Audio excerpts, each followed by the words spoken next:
We are jumping right back into the race for governor now with the Democratic nominee, two-term state senator, Dr. Tom Sherman. Thanks for joining us on Close Up, Doctor. Thank you for having me.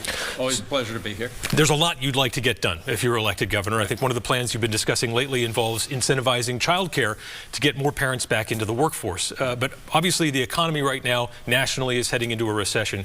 We might see constricted revenues in the years ahead for the state. So how do you plan to pay for the things that you want to do without raising taxes? Well, first of all, we have had at least three budgets running. We've had significant surpluses. That's where I would start. I would start by thinking about our budget not as how big a surplus can we have, but how much do we have to reinvest in New Hampshire.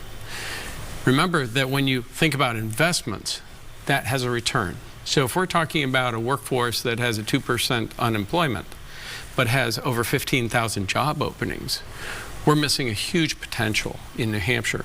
When you're looking at that same workforce and you realize that a number of those workers are staying home because they either don't have access to child care. You know, we have about a 2 to 3 year wait for child care. You kind of have to say, oh, my pregnancy test is positive, I'm going to go sign up for child care. That's really smart. And if you're lucky, you're going to have child care before the child's in kindergarten.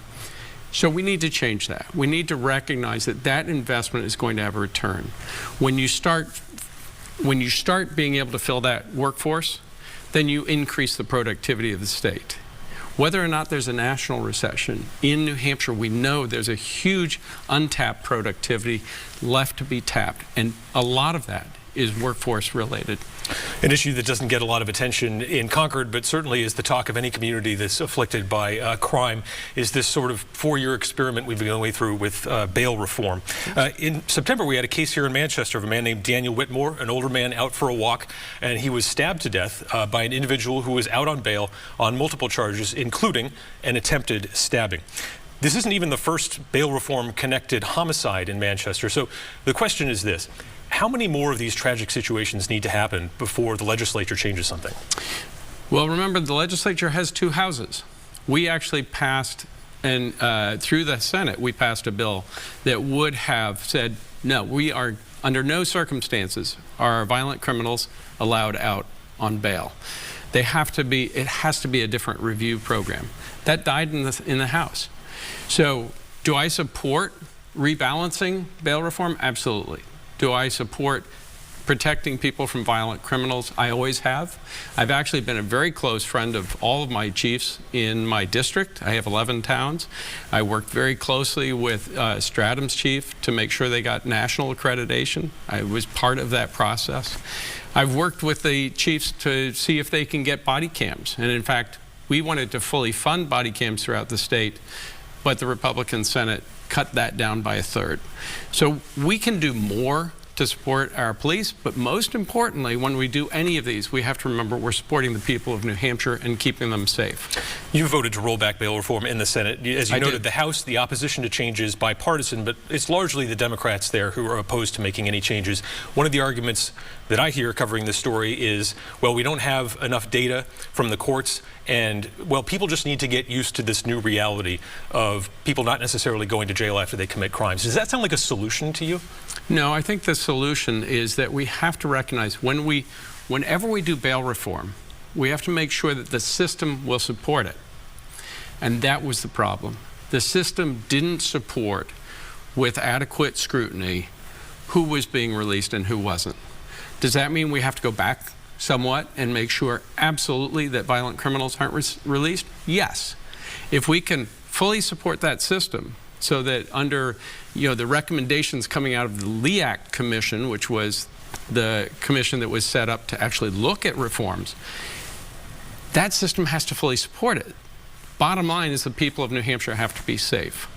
Let's talk about the issue of abortion. And Republicans seem to have found their counterpunch with an argument essentially saying it's the Democrats who are extreme on this, that they would allow abortion all the way up until birth. First, what's your reaction to that argument? It's ridiculous. I mean, think of it. It changes the narrative in a way that just doesn't reflect the reality of what's happening anywhere in the country. So let's go where the reality is. In the 3rd trimester, the last part of pregnancy, the people who are most concerned are the parents.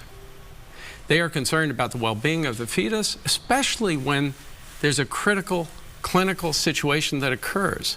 This isn't about elective abortion in the third trimester. That's changing the narrative to a place that is not the reality. But in changing it to that place, they're actually jeopardizing the health of the mother. How does a doctor decide in New Hampshire whether or not it's the health of the mother, which is not a reason to have an abortion, or it's the life of the mother, which is a reason to have an abortion, or a termination? These are not elective processes. In medicine, what we do is we focus on the health of the person.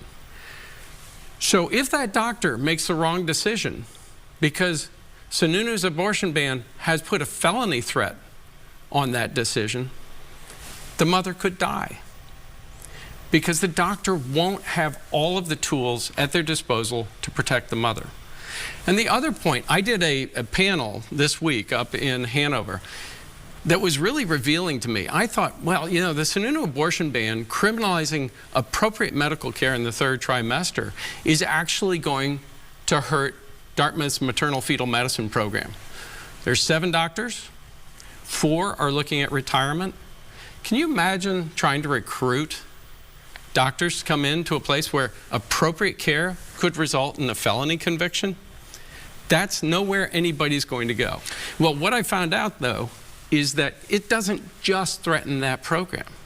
It threatens maternal care, not maternal care, I'm sorry, women's health care across Vermont, New Hampshire, and Maine, because they're all dependent on that core facility at Dartmouth. That's what's at threat, not just the life or the health of the mother, which is what the Sununu abortion ban does, but it threatens the whole system of care, and it needs to be fixed. Why won't Democrats answer the question, though, about these late trimester I just abortions? did. No, the idea being that to say, I mean, would you definitively say that it's morally wrong for a doctor to perform a late-term abortion for no other reason than the mom just wants it? I would say it's just a ridiculous statement. It's not a question of morally wrong or otherwise. It doesn't happen. What happens in the third the Guttmacher trimester... Institute has done studies on late-term abortion. I mean, people can say these weren't performed in New Hampshire, but this has happened nationwide. There are late-term abortions that are performed. I talked to OBs all over the state. The only state where that could potentially happen is Colorado.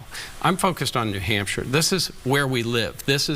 But right now, flipping it on its head is saying the Sununu abortion ban is putting the provision of health care for women in the entire tri-state area, the northern part, at risk.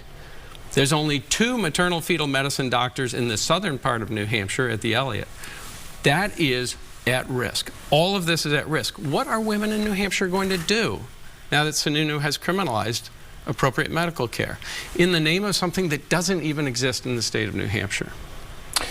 Let's move on to something that has doomed your predecessors. I think in some ways that, you know, they haven't been able to make the argument that Chris Sununu should be taken out of office. Do you worry that potentially that's because they're coming out of a state house where some of the Democrats who've come up through there are viewed as too liberal to win a statewide race? I've never been seen as liberal. I've always been seen as moderate.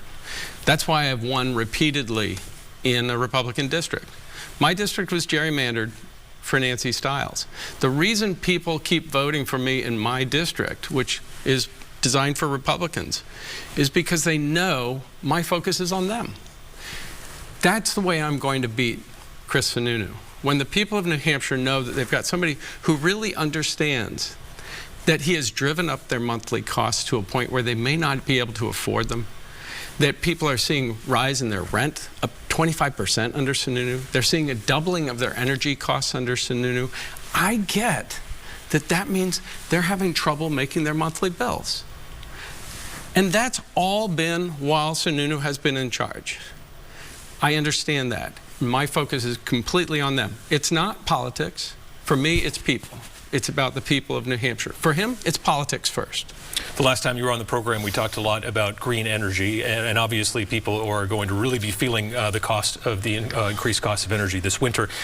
That transition isn't going to help anyone right away that you want to make. I'm curious, there's been some lawmakers who are talking about the idea of reviving the biomass power plants just to get some baseload energy back in. Environmentalists say this is not possibly the best option because of the potential climate impact, but what would you do as governor? Would you support bringing those plants back online? I think it's a very complicated issue, but first of all, I'd like to take exception to what you said. We actually can do things right now, and we could have. That's why we introduced an amendment a couple of weeks ago into the Senate that would have actually had an impact by this winter. It would have lowered costs, and that's efficiency and weatherization. Sounds really nerdy, but it's really important. It is the energy we don't use, so it's the most effective way to decrease energy costs. And we could have done that by this winter. If we put that investment into low-income housing, we would have saved an awful lot of money for the people of New Hampshire. In terms of biomass, it's part of the portfolio of energy alternatives that Sununu has blocked. He blocked over a dozen bills in 2019. They were bipartisan. But would you support reopening the plants, though, the biomass plants? I would look at it as part of that portfolio. We have so many options. We have not optimized solar. We have not optimized wind. We have not optimized hydro.